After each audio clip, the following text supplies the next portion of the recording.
बिस्मिल्लाहिर्रहमानिर्रहीम। अस्सलाम वालेकुम। मेरा नाम डॉक्टर फ़हीम वहीद। आज हम डिप्रेशन यानी एंग्जायटी को डिटेल में डिस्कस करेंगे कि डिप्रेशन कितनी किस्म का होता है, इसका इलाज क्या है और इससे कैसे बचा जा सकता है। अगर आप मेरे चैनल पे नए हैं तो आपसे गुजारिश है वीडियो को लाइक कर दें, चैनल को सब्सक्राइब कर दें और साथ वाले बेल आइकन को प्रेस कर दें ताकि मेरी हर नई आने वाली वीडियो का नोटिफिकेशन आप दोस्तों को मिलता रहे। डिप्रेशन और एंग्जायटी मुस्तकिल तौर पर डर और परेशानी के शिकार लोगों को अपने शिकंजे में बआसानी फंसाने वाली ख़तरनाक बीमारी है।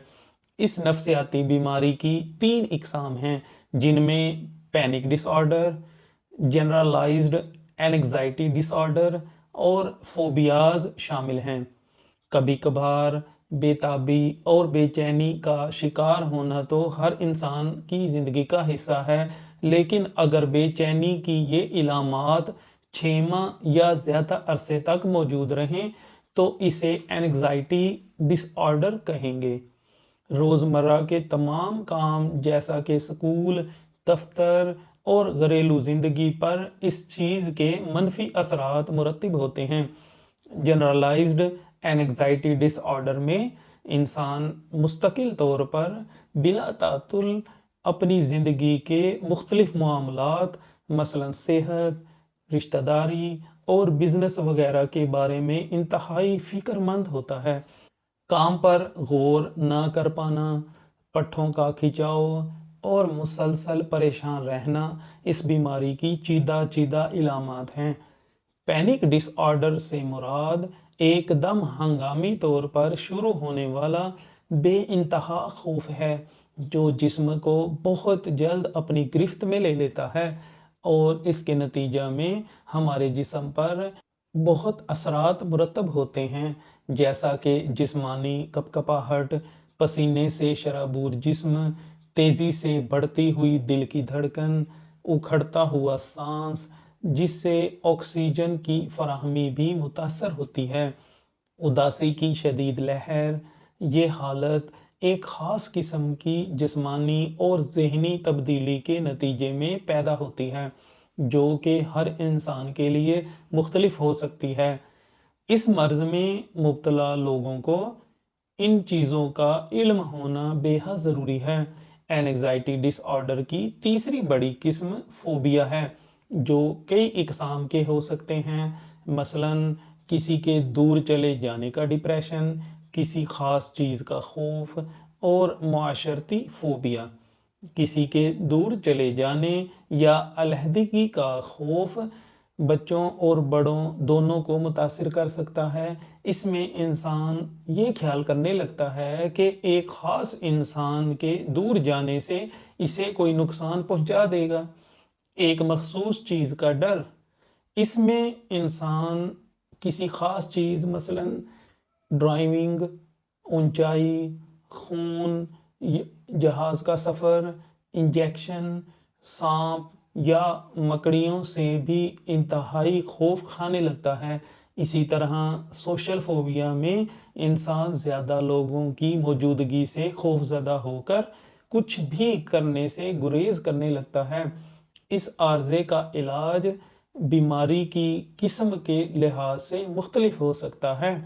इसके इलाज के 2 पहलू हैं, साइकोथेरापी जिसमें इंसान से गुफ्तो शनीद के ज़रिए इसकी सोच को तब्दील किया जाता है, और दवा के ज़रिए इलाज जिसमें एंटी डिप्रेशन और एंटी एंग्जायटी अदवायात शामिल हैं। अब हम डिस्कस कर लेते हैं कि डिप्रेशन से कैसे बचा जा सकता है। डिप्रेशन किसी को भी हो सकता है। आप उदास हैं, आपका दिल रोज़मर्रा के कामों में नहीं लगता, खुद को मायूस, बेचैनी, घबराहट या बेबसी का शिकार महसूस करते हैं, तो इम्कान यही है कि आप डिप्रेशन का शिकार हैं।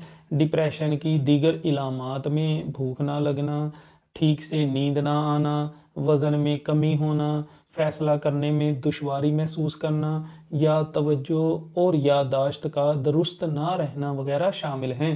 डिप्रेशन अगर ज़्यादा मुद्दत तक रहे तो सूरत हाल ख़तरनाक हो सकती है।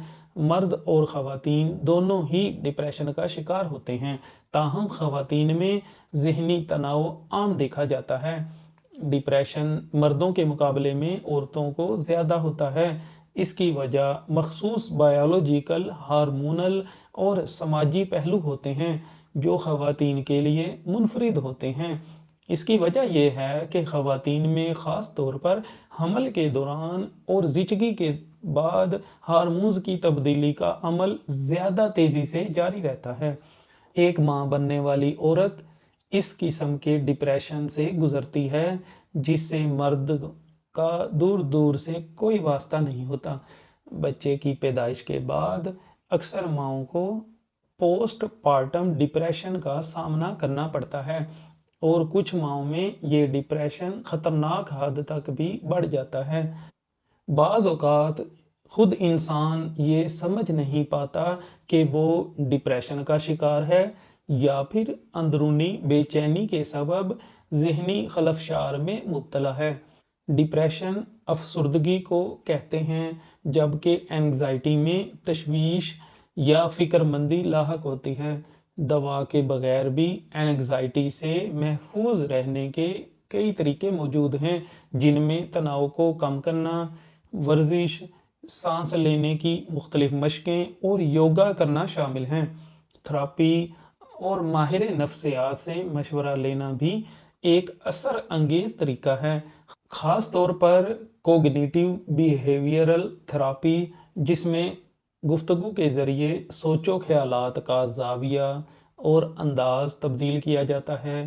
دور جدید میں چونکہ ہر چیز کی ایپ موجود ہے، لہٰذا ڈپریشن سے دور رکھنے والی بھی کئی ایپس آپ کو موبائل پر مل جائیں گی۔ میڈیکل سائنس میں ڈپریشن یا اینگزائٹی سے چھٹکارا پانے کے لیے ورچوئل ریئلٹی پر تیزی سے کام ہو رہا ہے۔ اب ہم ڈپریشن دور کرنے کی مشقیں ڈسکس کر لیتے ہیں۔ ہفتے میں 3 بار ورزش کرنے سے ڈپریشن کے عارضے میں 16% تک کمی آ جاتی ہے، جبکہ ہفتہ وار ہر اضافی جسمانی ورزش اس بیماری کے امکانات میں مزید کمی کا باعث بنتی ہے۔ ڈپریشن ہونے کی صورت میں فرش پر سیدھے بیٹھ جائیں اور اپنی ٹانگیں کراس کر لیں، یا پھر کسی کرسی پر بنا ٹیک لگائے سیدھے بیٹھ جائیں اور آپ کے پاؤں فرش پر ٹکے ہوں۔ اب اپنی آنکھیں بند کریں اور اپنے خیالات پر توجہ دیں۔ سانس کو روانی سے آنے جانے دیں۔ دھیان بھٹکنے لگے تو واپس انہی خیالات پر واپس آئیں جو تھوڑی دیر پہلے آپ کے ذہن میں موجود تھے۔ آہستہ آہستہ اپنے دماغ سے خیالات کو جمع کرنے کی کوشش کریں۔